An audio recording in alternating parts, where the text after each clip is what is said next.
Hello viewers, कैसे हैं आप सब। तो आज फिर आपके सामने आई हूँ एक नई इन्फॉर्मेशन देने के लिए, आप सभी को मोटिवेट करने के लिए। मैं आज आपको बताऊंगी बहुत ही इम्पॉर्टेंट बात जिसे आपको फॉलो करना है और कंसीव करना है। देखिए, आईवीएफ जो होता है बहुत ही ज़्यादा इसमें पैसा भी लगता है और ये बहुत इम्पॉर्टेंट हमारी लाइफ के लिए होता है, तभी हम इसका डिसीज़न लेते हैं। तो इसमें सक्सेस ना हो ये भी बहुत दर्द भरा होता है।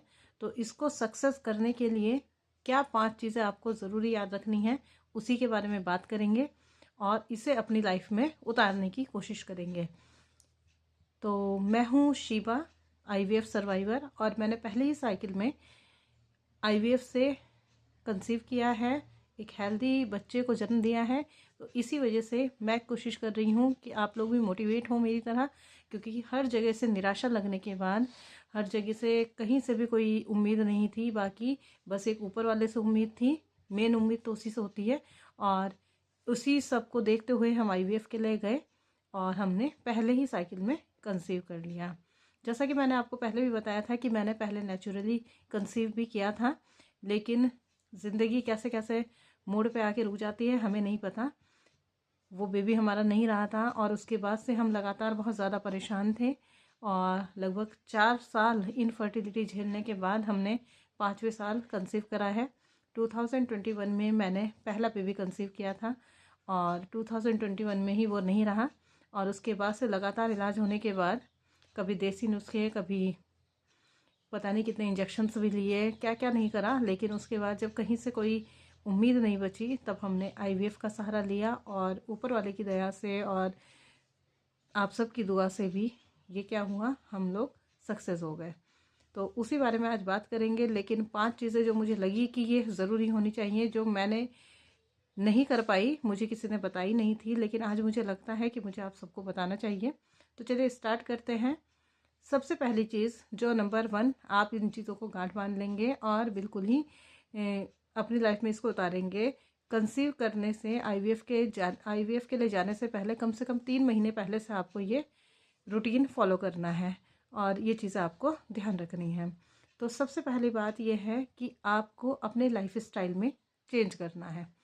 लाइफ स्टाइल में चेंज करने से मतलब ये है कि आपको आलसी नहीं होना है, आपको बेड पर नहीं पड़े रहना है, आपको ज़्यादा से ज़्यादा अपने मशीनरी को, जो आपकी बॉडी है, उसको चलाना है, आपको एक्टिव रहना है। अगर आपका वेट ज़्यादा है तो वेट थोड़ा सा कंट्रोल करिए। हालांकि इसमें वेट का ज़्यादा योगदान नहीं होता, लेकिन क्योंकि अगर आपका वेट कंट्रोल रहेगा तो उससे आपको कंसीव करने में इजी रहेगा, और जब आप कंसीव कर लेंगे तब भी आपके लिए अच्छा रहेगा सब कुछ।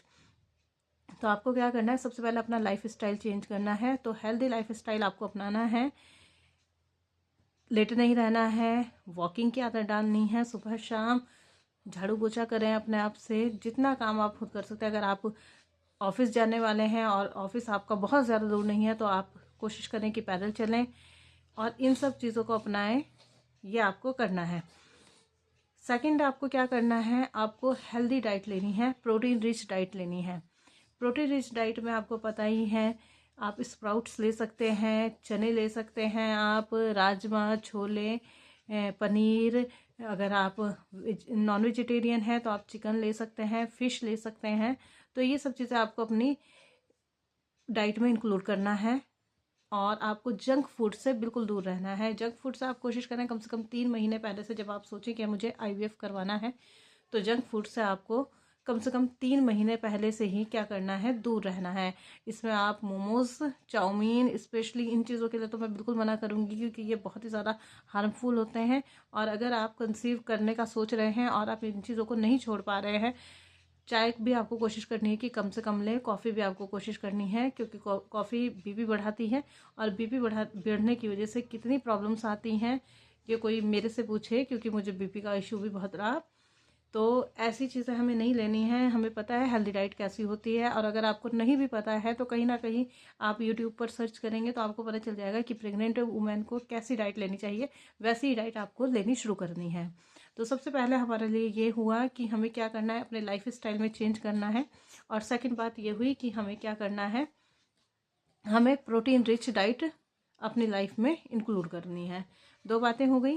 तीसरी बात जो सबसे इम्पॉर्टेंट और जो कि हमें नहीं पता था, और मैं चाहती हूँ कि आप सबको ये चीज़ पता हो ताकि आपके लिए आगे के लिए कोई परेशानी ना आए, आपको अपने बैंक बैलेंस का ध्यान रखना है। देखिए, आप किसी भी आईवीएफ सेंटर पर जाएंगे और वो आपको बताएंगे कि आपको कितनी कितना आपका खर्चा आएगा। तो आपको सिर्फ ये खर्चा सोच के वो कह देंगे आपको 2-2.5 लाख का खर्चा आएगा एक साइकिल में, 2 साइकिल में आपको 3-3.5 लाख का खर्चा आएगा। तो इस तरह से वो आपको बता देते हैं, लेकिन वो आपको सिर्फ और सिर्फ किसका खर्चा बताते हैं, मैंने आपको पहले भी बताया था, वो सिर्फ आपको जो आपका प्रोसेस होगा और जो आपके इंजेक्शन 10 इंजेक्शन उसमें इंक्लूड होते हैं उसी का खर्चा बताते हैं। उसके अलावा मेडिसिन भी इसकी एक्सपेंसिव आती हैं, उसके बारे में वो नहीं बताते हैं। वो इसलिए नहीं बताते हैं कि पेशेंट पहले से ही घबरा जाएगा तो वो क्या आईवीएफ का साइकिल लेगा।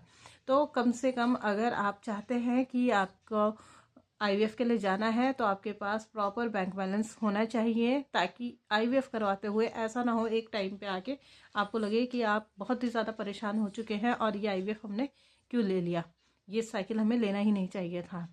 तो बहुत ही सोच समझ कर कितने साइकिल आपको लेने हैं, 1 साइकिल लेना है या 2 साइकिल लेना है, उसके बारे में आपको क्या करना है, बहुत ही सोच समझ कर डिसीज़न लेना है।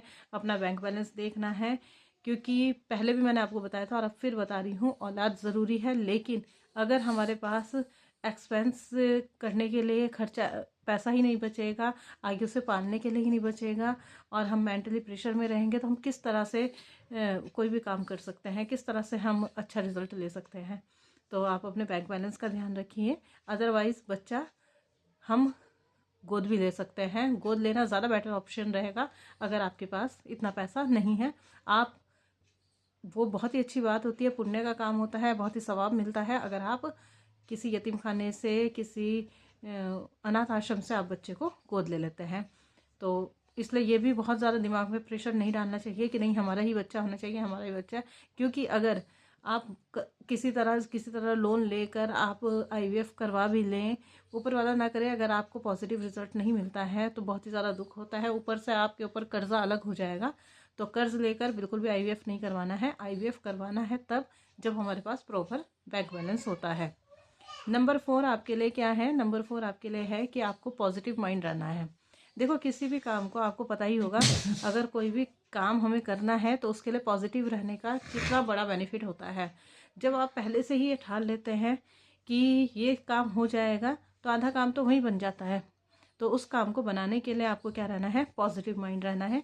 पॉजिटिव माइंड रहने से ये होता है, जैसे कि मैं अपने बताऊं तो जब मैंने इन्हें बोला, जिस रात मेरे अचानक दिमाग में आया कि मुझे आईवीएफ करवाना है, मैंने इन्हें बोला कि मुझे आईवीएफ करवाना है, ये लगभग सितंबर 2024 की बात है जब मैंने इन्हें बोला था। और मैंने अपने दिमाग में ये ठान लिया था कि हाँ ये सक्सेस होगा, मुझे ऐसा लगा कि हाँ ये सक्सेस होगा, इसलिए मैंने एकदम से बात करी, इन्होंने यस बोला और हम आईवीएफ के लिए गए। लेकिन उसके बाद भी इतनी परेशानियां हमारे साथ आई कि अक्टूबर में एग पिकअप हो गया, लेकिन अक्टूबर में एक हफ्ता तो वो फ्रीजिंग करते ही हैं आपके एग को। तो नवंबर में भी वो मेरे अंदर इंसर्ट नहीं कर पाए, एम्ब्रियो ट्रांसफ़र नहीं कर पाए। किस वजह से, मुझे कुछ इंटरनल प्रॉब्लम हो गई थी। फिर मतलब ये देखिए कि सबका एकदम से हो जाता है कि भाई आज उनके एग पिकअप हुए और नेक्स्ट मंथ में उनका क्या हो जाएगा कि एम्ब्रियो ट्रांसफ़र हो जाएगा। लेकिन हमारे साथ तो हर चीज़ में परेशानी है। तो क्या हुआ कि नवंबर में मुझे एम्ब्रियो ट्रांसफ़र नहीं हो पाया, दिसंबर में मुझे इतना फीवर हो गया 104, दिसंबर में भी नहीं हो पाया, तब जाके जनवरी में कहीं एम्ब्रियो ट्रांसफ़र हुआ। तो 3 महीने यहाँ डिले हो गए, एक्स्ट्रा इंजेक्शन मुझे लगे, तो बहुत दिक्कत आई, बहुत परेशानी हुई, वो भी एक्स्ट्रा चार्ज हमारे ऊपर पड़ गया। तो वैसे भी मैंने आपको पहले भी बताया कि मुझे 9 मंथ पूरे के पूरे बीपी की वजह से पेट में इंजेक्शन लगे हैं, ताकि प्लेसेंटा मेरा सिकुड़ गया था, तो इस वजह से मुझे 9 महीने मैंने पूरे इंजेक्शन खाए हैं। तो उन चीज़ों को भी हमें ध्यान में रखना होता है कि क्या क्या कॉम्प्लिकेशंस आ सकते हैं। उन चीज़ों को देखकर ही हमें क्या करना है, खर्चा करना है और पॉजिटिव माइंड रहना है। तो वही मैं आपको बता रही हूँ कि 3 बार साइकिल जो है मेरा, 3 मंथ हमें क्या करना पड़ा, बिल्कुल नो हो गया कि नहीं हो रहा है, ना बहुत रोई, बहुत वो तड़पी भी। लेकिन क्या हुआ, मैंने अपने मन में ये ठान रखा था कि नहीं नहीं, आईवीएफ जब भी मेरा एम्ब्रियो ट्रांसफ़र होगा मेरा आईवीएफ सक्सेस होगा, क्योंकि उसके बाद एम्ब्रियो ट्रांसफ़र के बाद 15 दिन लगते हैं। और जैसा कि मैंने आपको बताया कि फर्स्ट साइकिल में ही मैंने कंसीव कर लिया, सिर्फ अपने पॉजिटिव माइंड की वजह से मैं ये कंसीव कर पाई। तो मैंने आपको क्या क्या बताया, मैंने आपको सबसे पहले बताया कि आपको क्या करना है। आपको हेल्दी डाइट लेनी है, प्रोटीन रिच डाइट लेनी है, आपको अपने बैंक बैलेंस का ध्यान रखना है, पॉजिटिव माइंड रहना है।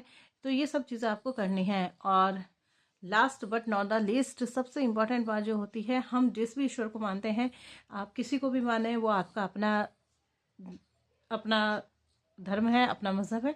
आप जिसे भी मानते हैं, जो जिससे भी प्रार्थना करते हैं, जिससे भी अपने लिए कुछ मांगते हैं, तो आपको क्या करना है, आपको आध्यात्मिक रहना है। आध्यात्मिक रहने से एक तो मन को संतुष्टि मिलती है, और आप क्या करते हैं, ऐसा लगता है कि हमारे साथ कोई है, कोई हमें सही राह दिखाने वाला है, और हम कुछ भी हमारे साथ बुरा नहीं हो सकता। तो आध्यात्मिक रहना है। जब आप उसके अपना टाइम इसमें भी लगाएंगे, आप मेडिटेशन करेंगे, आप ऊपर वाले को याद करेंगे, तो ऊपर वाला कहीं ना कहीं हमारे साथ हो जाता है और हमें रिजल्ट भी बेटर मिलता है। तो ये सब चीज़ें जो है वो बहुत ही इम्पॉर्टेंट है आपके लिए। आपको ये सब चीज़ें अपनानी है अपनी लाइफ में, अपने लाइफ स्टाइल को चेंज करना है। तो मैंने आपको पूरी 5 चीज़ें बताई हैं। लाइफ स्टाइल चेंज करना है, आपको जंक फूड नहीं लेना है, आपको प्रोटीन रिच डाइट लेनी है, आपको अपने बैंक बैलेंस का ध्यान रखना है, पॉजिटिव माइंड रहना है, और आपको आध्यात्मिक होना है। जब आप ये सब चीज़ें अपनी लाइफ में उतार लेते हैं, तो कोई भी, आप किसी भी तरीके से IVF आपका फेल नहीं होगा, ऐसी मैं उम्मीद करती हूँ। आपको इन्हें फॉलो करना है, और कम से कम जब आप IVF का सोचें तो 3 महीने अपने ऊपर काम करें पहले, और फिर उसके बाद आप IVF का साइकिल लेने की सोचें। हाँ, एक चीज़ और ध्यान रखें कि अपने आप को बीमारी से बचाएं। बीमारी से जितना आप हेल्दी रहेंगे, उतना आपके लिए अच्छा रहेगा। तो ये आज की बहुत ही अच्छी इन्फॉर्मेशन थी मेरे हिसाब से। हमें बताने वाला कोई नहीं था, लेकिन आपको बताने वाले बहुत से यूट्यूब चैनल भी हैं, और जिसमें आपको बहुत सारी चीज़ें, बहुत सारी इन्फॉर्मेशन आपको मिलती रहती हैं। तो चैनल को सब्सक्राइब कर लें और बेल आइकन प्रेस कर लें, ताकि ऐसी अच्छी अच्छी मोटिवेशनल वीडियो और इन्फॉर्मेशनल वीडियो मैं आपको देती रहूं। तो मिलेंगे जल्दी ही नेक्स्ट वीडियो में। तब तक के लिए बाय बाय, टेक केयर।